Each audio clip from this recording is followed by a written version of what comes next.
আসসালামু আলাইকুম রহমতুল্লাহি ওয়াবারাকাতুহু।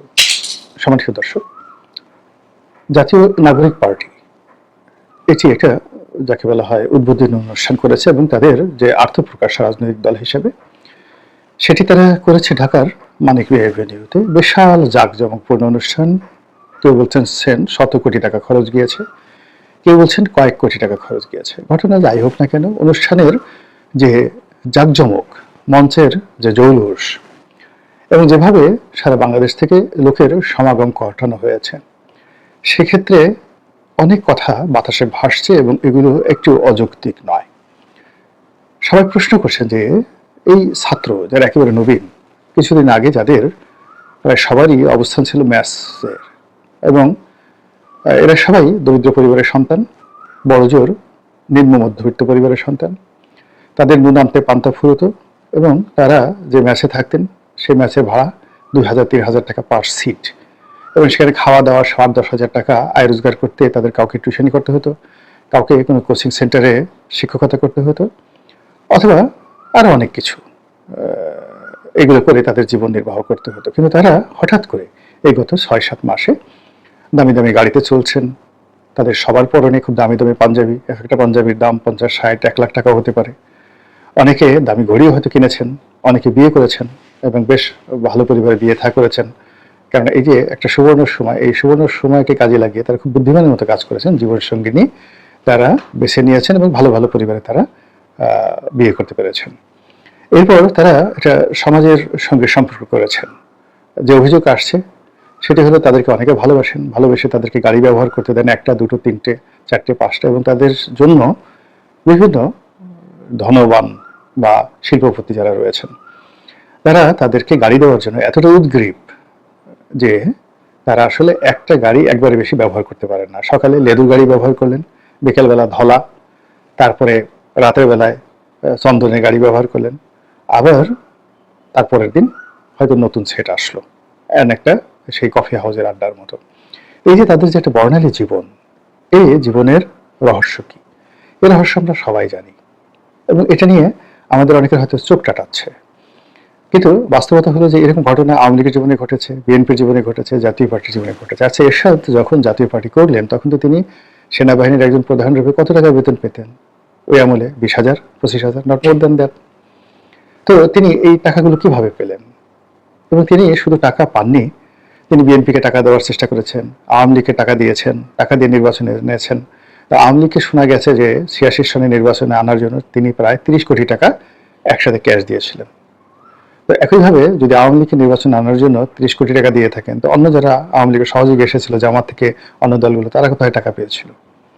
তাদেরকে টাকা দেওয়া হয়েছিল? কিংবা এইবার আপনি চিন্তা করুন যে সর্বশেষ 1/11-এর আগে বিএনপি তো জাতীয় পার্টিকে কেনার জন্য টাকা দেওয়ার চেষ্টা করেছে। আবার শেখ হাসিনা জাতীয় পার্টিকে কিনে রেখেছে সবসময়, 2014 থেকে কন্টিনিউয়াসলি কিনে রেখেছে, বাই ক্যাশ, বাই কাইন্ড, বিভিন্নভাবে। এবং এটা নতুন নয়। একটা সময় দেখা গেল আমরা জিয়াউর রহমান সাহেবকে ব্যক্তিগত জীবনে সৎ হিসেবে জানি, আসলে তিনি সৎ, কিন্তু রাজনীতি করতে গিয়ে তিনি টাকা পেয়েছেন কোথায়? কেন তিনি বলতেন মানি ইজ নো প্রবলেম? তো এই জিনিসগুলো নিয়ে যদি প্রশ্ন করেন, কাদা ছোড়াছুড়ি করেন, তাহলে দুর্গন্ধ বের হবে। সবার পেটের মধ্যে আবর্জনা রয়েছে, সবার বগলের মধ্যে দুর্গন্ধ রয়েছে। কাজেই খুব বেশি সাধু সাজার দরকার নেই। এখানে মূল ব্যাপার হলো তারা এখন ক্ষমতার ছড়ি ঘুরাচ্ছেন, তাদেরকে টাকা দেওয়ার লোকের অভাব নেই এই মুহূর্তে। আপনি তারা মানে তো বিএনপি আওয়ামী লীগের মতো নয়।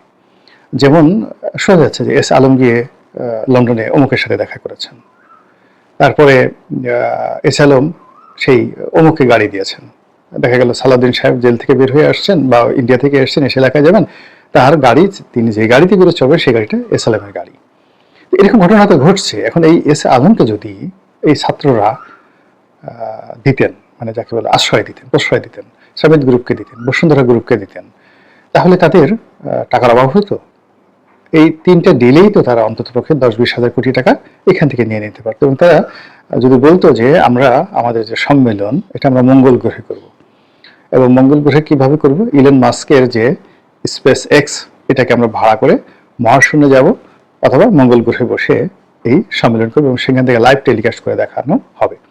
আপনারা জানেন যে ডক্টর মোহাম্মদ ইউনূসের সঙ্গে এই অতি সম্প্রতি মিস্টার ডোনাল্ড ট্রাম্পের যে দক্ষিণ হস্ত, ইলন মাস্ক, তার একটা কথাবার্তা হয়েছে, এবং তার যে ইন্টারনেট কোম্পানি, সেই ইন্টারনেট কোম্পানি স্টারলিংক, এটি বাংলাদেশে আনার জন্য ডক্টর ইউনূস সর্বোচ্চ চেষ্টা করছেন। যদিও তিনি তার নিজের কোম্পানি বা নিজের স্বার্থ দেখবেন কিনা এটা পরের বিষয়, বা আনার চেষ্টা করছেন। তো সেক্ষেত্রে যদি ডক্টর মোহাম্মদ ইউনূস তিনি ইলন মাস্ককে বলতেন যে আপনার স্পেস এক্সকে আমরা প্রথম ভাড়া নেব, এবং ভাড়া নেওয়ার জন্য আমরা $1 বিলিয়ন খরচ করবো। $1 বিলিয়ন তো বেশি টাকা না, $1 বিলিয়ন খরচ করব, এবং সেই $1 বিলিয়ন বাংলাদেশে এই মুহূর্তে যে সকল বড় বড় শিল্প প্রতিষ্ঠান চাপে আছে তারা নিজেরা দিয়ে দিতে পারবে। এমনকি 20-25 জন সরকারি কর্মকর্তা শেখ হাসিনা জামানাতে খুব বেশি শক্তিশালী হয়ে পড়েছিলেন, তাদেরকে জাস্ট একটু স্ক্রু দিয়ে টাইট দেওয়া হতো, যে বলা হতো যে তোমাদেরকে মামলায় ফাঁসানো হবে না, ছেড়ে দেওয়া হবে, ইত্যাদি ইত্যাদি আরও অনেক কিছু। মুহূর্তের মধ্যে তারা এই স্পেস এক্স ভাড়া করে দিতেন, এটি কোনো সন্দেহ নাই। আপনি এখন সালমান রহমানের সমস্ত ফ্যাক্টরি বন্ধ, কিন্তু তিনি বিদেশে যে টাকা পাচার করেছেন, আনিসুল হকের কত টাকা আছে, তারপরে জেলখানাতে যারা আছে সবারই তো অনেক টাকা আছে।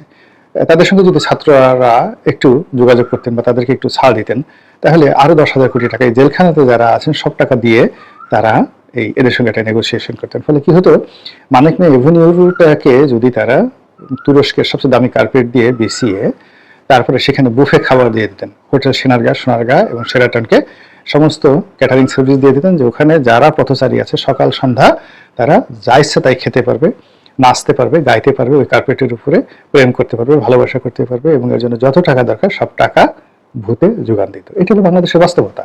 এই জিনিসগুলো আমরা জানি, জানার পরে আমরা ছাত্রদেরকে নিয়ে প্রশ্ন করছি তারা টাকা পেলে কোথায়। এসে নির্বোধ কোনো প্রশ্ন হতে পারে? তাদের টাকা পেলে কোথায়? মানে যেখানে পাওয়ার তারা সেখানে পেয়েছে, আপনার টাকা তো নেয়নি, আপনি তো দেননি। তা আপনি না দিলে আপনি মুখ বন্ধ করেন, অন্যজন যে দিয়েছে তার ভালো লেগেছে দিয়েছে। আপনার যদি ভালো লাগে মসজিদে টাকা দান করতে, আপনি মসজিদে দান করেন। কারো টাকা খরচ করতে ভালো লাগে মদের আসরে, কেউ জুয়ার আসরে টাকা খরচ করে, কেউ সন্ত্রাসে টাকা খরচ করে, কেউ বডিগার্ড 10-12টা বডিগার্ড নিয়ে ঘোরাফেরা করতে তার ভালো লাগে। তো এরকম ছাত্রদেরকে টাকা দেওয়ার জন্য অনেক মানুষ দাঁড়িয়ে আছে, অনেকের ভালো লাগে, তারা দিয়েছে। এখন কারা দিয়েছে? দেশের লোক দিতে পারে, দেশের বাইরে দিতে পারে। দেশের বাইরে টাকা দেয় আমরা এটা সবাই জানি। এক দেখেনি যে এখন বেরোলো যে $21 মিলিয়ন আর $29 মিলিয়ন, মোট $50 মিলিয়ন বাইডেন প্রশাসনের পক্ষ থেকে বাংলাদেশে এসেছে এই রাজনৈতিক দলগুলোর হাতে। এবং এটা তো বড় দলগুলো নেয়নি, ছোট ছোট খুচরা দলগুলো তারা নিয়েছে, খুচরা বুদ্ধিজীবীরা এই টাকাগুলো নিয়েছে, বিভিন্ন এনজিও এই টাকাগুলো নিয়েছে। তো তারা দুইজন, মানে একটা কোম্পানিকে দিয়েছে, আমেরিকার একটা কোম্পানিকে, তারপরে সেই কোম্পানি মানে আমেরিকান কোম্পানি মানে ইউএসএআইডি দিয়ে দিয়েছে এটি বাংলাদেশি ফার্মকে বা একটা এনজিওকে বা একটা প্রতিষ্ঠানকে, যেখানে জনবল 2 জন, এর বেশি নাই। এই 2 জন আবার এই টাকাগুলো নিয়ে খুব সুকৌশলে অনেকের মধ্যে ভাগাভাগি করে দিয়েছে। তো সেই টাকা তো এখনো আছে। এখন আমেরিকার ডোনাল্ড ট্রাম্প দেবে না, কিন্তু ডোনাল্ড ট্রাম্পের সাথে ধনীরা তো সেখানে রয়েছে। এমনকি আমেরিকাতে অনেক ধনী ব্যক্তি রয়েছে যাদের সঙ্গে ডক্টর মোহাম্মদ ইউনূসের খুব ভালো সম্পর্ক, যারা আমেরিকান রাষ্ট্রের চাইতেও বেশি দান খরচ করতে পারে। আপনি চিন্তা করেন, ইলন মাস্ক যেভাবে ধনী আছে, সেখানে মার্ক জাকারবার্গ থেকে শুরু করে এখানে বিল গেটস, এখানে জেফ বেজোস থেকে শুরু করে আরো অনেকে, যাদের অনেকের সঙ্গে ডক্টর মোহাম্মদ ইউনূসের ভালো সম্পর্ক রয়েছে। তো বাইরে থেকে টাকা আসতে পারে, বাংলাদেশের ব্যাপারে আগ্রহ আছে, উদ্দীপনা আছে, চীন টাকা দিতে পারে। আমরা শুনেছিলাম যে 18 সনের যে নির্বাচনটি, সেই নির্বাচনটি ভারতের একটা মাস্টার প্ল্যান ছিল, যে এখানে 70 থেকে 80টি সিট বিএনপিকে দেওয়া হবে, আর বাকিগুলোকে ম্যানিপুলেট করে আওয়ামী লীগ নিয়ে যাবে, এবং একটা শক্তিশালী পার্লামেন্টারি ফর্ম অফ গভর্নমেন্ট তৈরি হবে, এবং পরবর্তীতে সেটার উপর ভিত্তি করে আগামীতে অর্থাৎ 24-এ যে নির্বাচনটা হবে সেটা একটা ফ্রি ফেয়ার ইলেকশন হবে। আর 18টা ছিল সেটা একটা টেস্ট কেস। এটা ভারতের রয়ের মূল প্ল্যান ছিল বিএনপিকে একটা ছাড় দেওয়া, এবং সেই গ্রিন সিগন্যাল পেয়েই কিন্তু বিএনপি সদলবেলা সেখানে ঝাঁপিয়ে পড়েছিল। কিন্তু বাস্তবে দেখা গেল যে না, আগের রাত্রি কাজ সেরে ফেলা হয়েছে, এবং বলা হয়ে থাকে যে চীন এখানে আগের রাত্রে সরকারের মধ্যে একটা কাউন্টার রেভলিউশন ঘটিয়ে ফেলেছে, এবং প্রায় 20,000 কোটি টাকা খরচ করে সেই বাংলাদেশের প্রত্যন্ত অঞ্চলে এই 20,000 কোটি টাকা দিয়ে রাত 12টার মধ্যে শেখ হাসিনার বাইরে গিয়ে, ইন্ডিয়ার বাইরে গিয়ে মানে খেলে দিয়েছে। এবং সেই খেলার ফলে দেখেন কি হলো, আর ভারত শেখ হাসিনা দাঁড়াতে পারেনি। এখন চীনের জন্য তো 20,000 কোটি টাকা কোনো ব্যাপার না, সত্য মিথ্যা আমরা জানি না, কিন্তু ঘটনা যেভাবে ঘটেছে অত টাকা শেখ হাসিনার ছিল না। একটা ওসিকে যদি 3 কোটি টাকা দিয়ে থাকে, তাহলে 460টি উপজেলা বা 500টি যদি থানা থাকে, মেট্রোপলিটন থানা সহ আরো বেশি, ধরুন 6টি, 6টি যদি 600টি থানা থাকে, 1800 কোটি টাকা শুধু ওসিকে। এসপিকে, একটা ডিসি এবং এসপিকে যদি 10 কোটি টাকা করে দিয়ে থাকে, কত টাকা দিয়েছে? সেনাবাহিনীকে কত টাকা দিয়েছে? টিওনাকে কত টাকা দিয়েছে? এরপরে নির্বাচন কমিশনে কত টাকা ব্যয় হয়েছে, সব মিলিয়ে